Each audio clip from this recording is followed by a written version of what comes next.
Tonight, we return to a land where mountains trembled, where the earth split apart under the weight of corruption, and where a single woman stood between salvation and destruction. She lived beside a prophet of Allah at his meals, walked at his side, prayed under the same roof, yet carried within her a darkness even her husband could not see. When noble angels descended as guests, she betrayed her own home. With one whisper, she alerted a city drowning in filth, sealing not only the fate of an entire nation but also her own. Her name was Wāliha, the wife of Prophet Lūṭ, peace be upon him, a woman mentioned in the Qur'an not for faith or righteousness, but for a betrayal so terrifying that Allah made her story a warning until the end of time. Before we begin, be sure to subscribe and tell us where you're watching from. Your support helps these stories reach hearts across the world.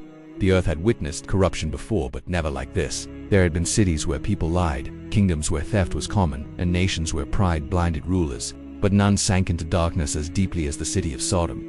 It was a place where shame had died, where decency was mocked, where sin was not hidden but celebrated. Men gathered openly to commit acts no society before them had ever imagined. They walked the streets without modesty, mocked purity, and flaunted desires as if rebellion itself were a badge of honor. The air was heavy thick with moral decay, and every night the echoes of their wickedness rose to the heavens. Into this world Allah sent a man of purity, Prophet Lūṭ. Though a stranger among them, he was a mercy sent to them. With a heart gentle as rainfall and a voice steady with truth, he stood in their marketplaces, their gatherings, and even their homes, calling them back to the path every human soul is created upon. He reminded them of their nature, of the dignity Allah placed between man and woman, of the honor of marriage and modesty. His message was firm yet compassionate, a lantern in a raging storm. Fear Allah, do not disgrace yourselves. Return to what He created for you. He pleaded again and again. But the people mocked him. They pointed, laughed, whispered behind his back. You forbid what we enjoy. They sneered. You want to change our way of life. Leave us to our desires.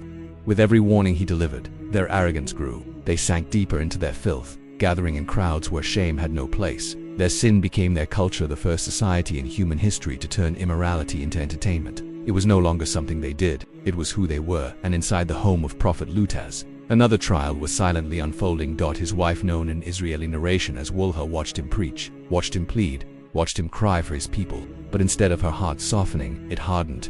Immersed in the culture of Sodom, she slowly began to prefer it. The laughter of the wicked pleased her more than the tears of her husband. The gatherings of the shameless appealed to her more than the purity he taught. When Lūṭ spoke of repentance, she felt burdened. When he spoke of morality, she felt resistance. When he warned of Allah's punishment, she felt doubt. She lived beside a prophet, with him, walked with him, shared his home, yet her heart drifted farther and farther from the light he carried.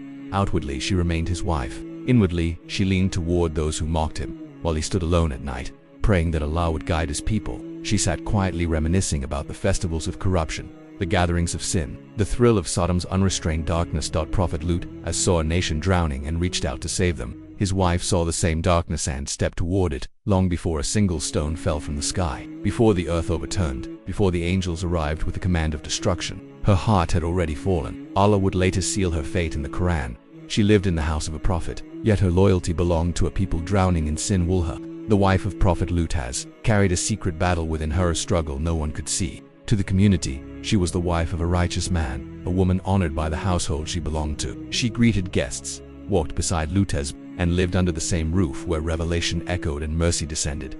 But beneath that calm exterior, her soul leaned toward another world, the world outside her door, the world of Sodom. Every time Lūṭ called his people to purity, her heart tightened. Every reminder of Allah's commands felt like a weight she didn't want to bear. She heard the warnings, the pleas, the reminders of accountability. But instead of trembling or softening, she recoiled.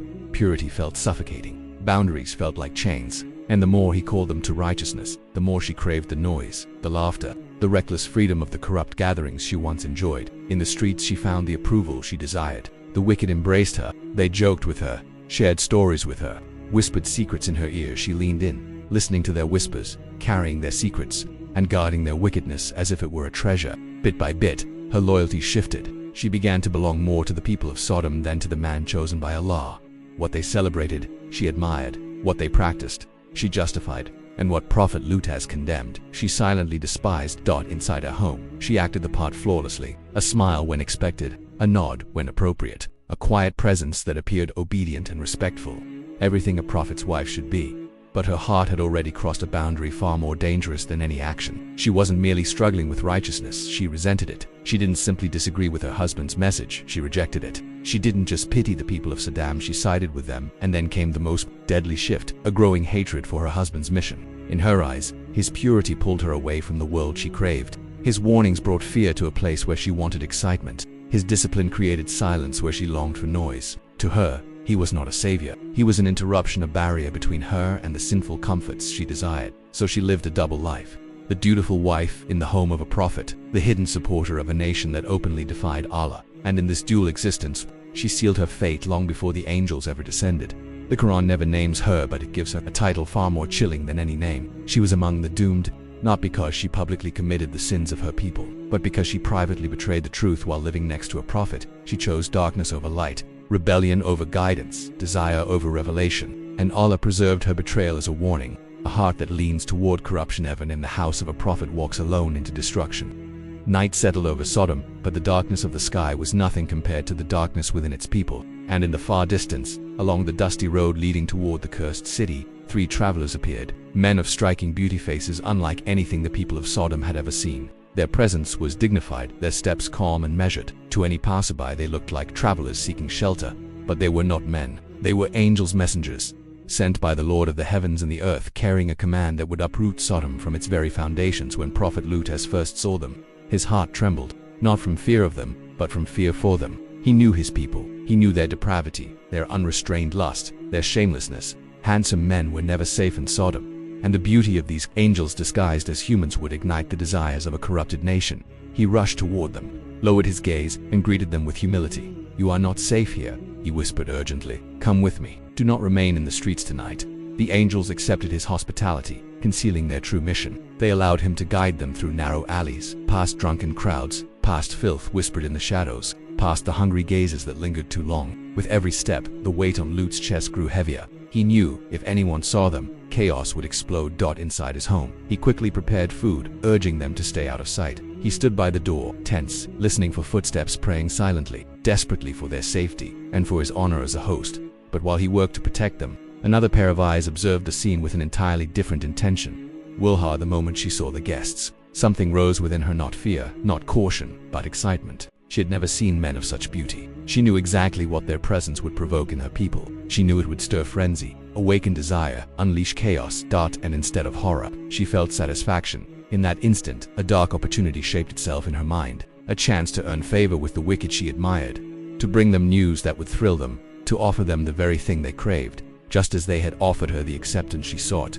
Lūṭ moved hurriedly, whispering to the guests, trying to conceal them, but her mind focused on one goal. This was her moment. She slipped away quietly unnoticed by her husband. Whether she signaled through the door, whispered through a crack, or stepped outside and ran directly to her people, Allah knows best. But the effect was the same.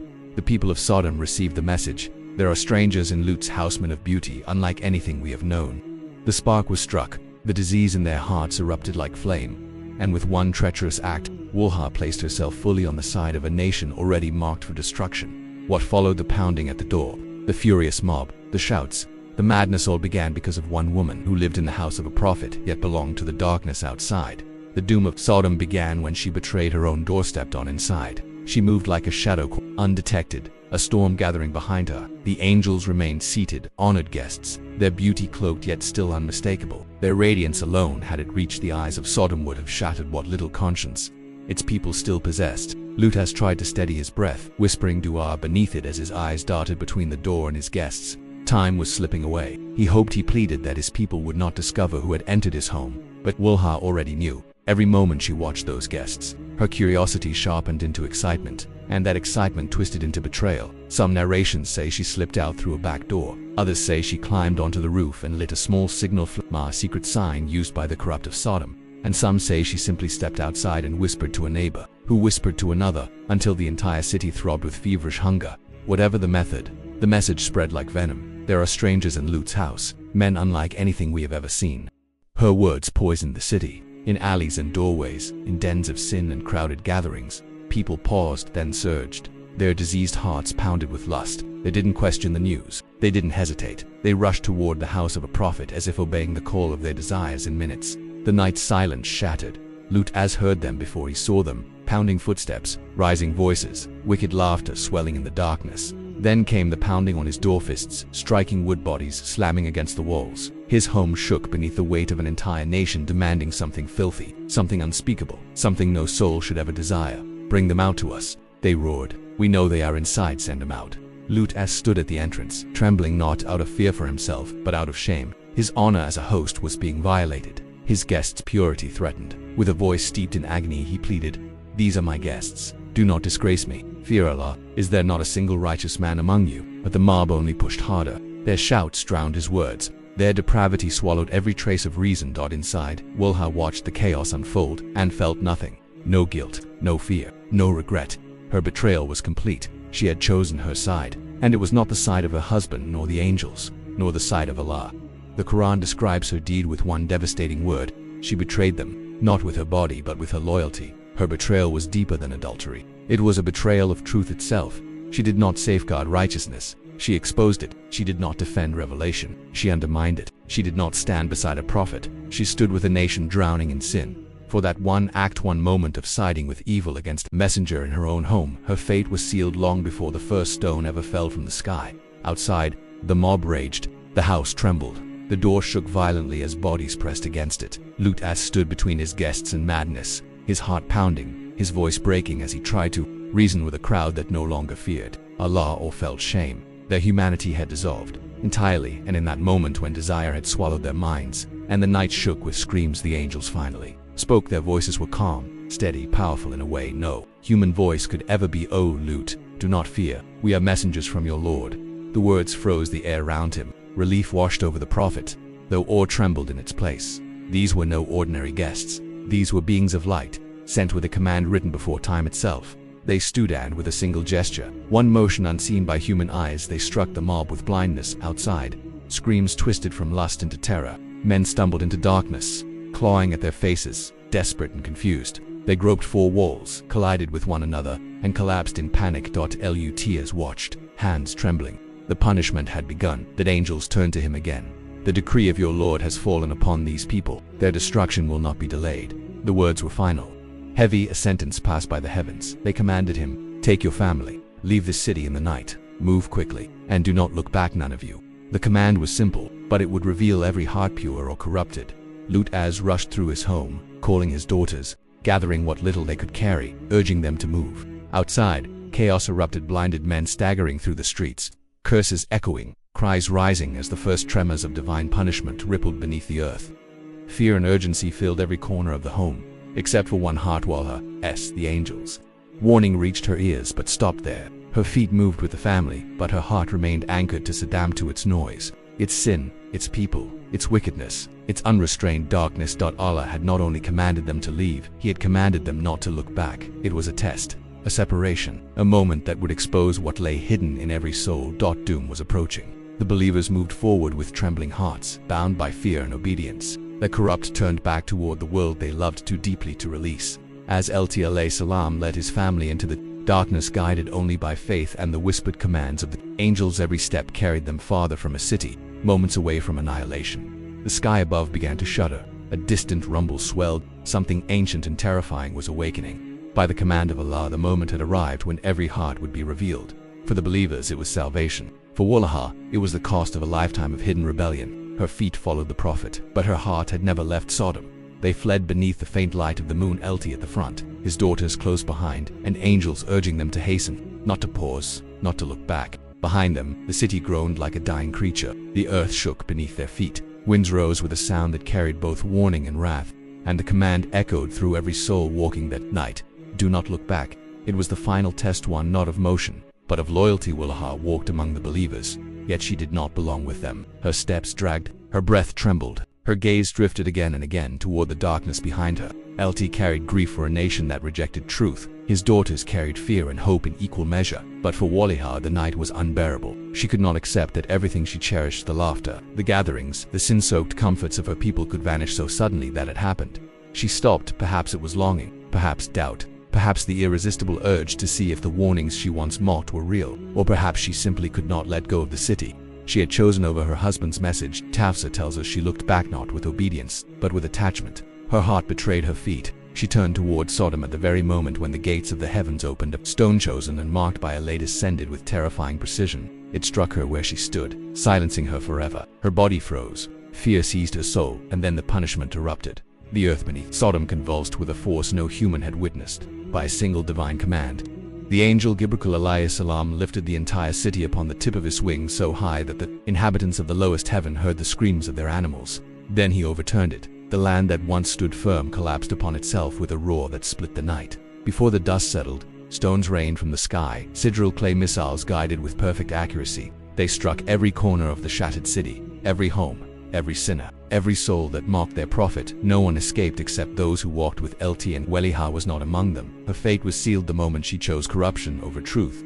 The Qur'an, in 66-10, preserved her legacy not by name, but by judgment. She became the example of a woman who lived beside a prophet but gained nothing from his righteousness. Her story became a timeless warning. Proximity to guidance means nothing if the heart inclines to what darkness taught. Her memory lived on, carried through revelation, recited across lands and centuries, while the stones of sigil buried her people and her own life ended in the shadows she chose. Allah immortalized her story not to shame her, but to warn humanity. He did not describe her appearance, age, or details of her life. He gave her no identity except the one she earned. The woman who lived with a prophet but did not live by his truth. The wisdom is terrifying in its clarity. Being near truth does not make a person righteous. Hearing revelation does not guarantee obedience. Living beside a messenger does not secure salvation. Her betrayal was not merely that of a wife, it was the betrayal of belief. She aligned herself with corruption rather than with divine truth. She protected sin instead of guidance, and so her fate became a lesson etched into revelation. Allah preserved her story to show that betrayal in faith destroys a person far deeper than betrayal in love. Hearts die long before bodies do, and her heart had died long before any stone struck her. But her story is not only about her, it is a mirror for every generation. When a society normalizes sin, corruption spreads like wildfire. When immorality becomes entertainment, when shamelessness becomes culture, when truth is mocked and prophets ignored, civilizations collapse from within. Sodom was not destroyed for a single sin. It perished because sin became identity, arrogance became law, and purity became a stranger. And through Wāliha's fall, Allah shows us that destruction does not begin with collapsing cities or descending stones. It begins when hearts turn away from the light they once knew. Her story remains as a warning. A heart that chooses darkness carries its own ruin. A soul that follows corruption walks into its own grave. One who stands beside truth but refuses to embrace it will find no refuge when punishment arrives. And the final lesson woven through her fate is simple, eternal, and painfully true. Purity protects. Darkness destroys not from the outside, but from within.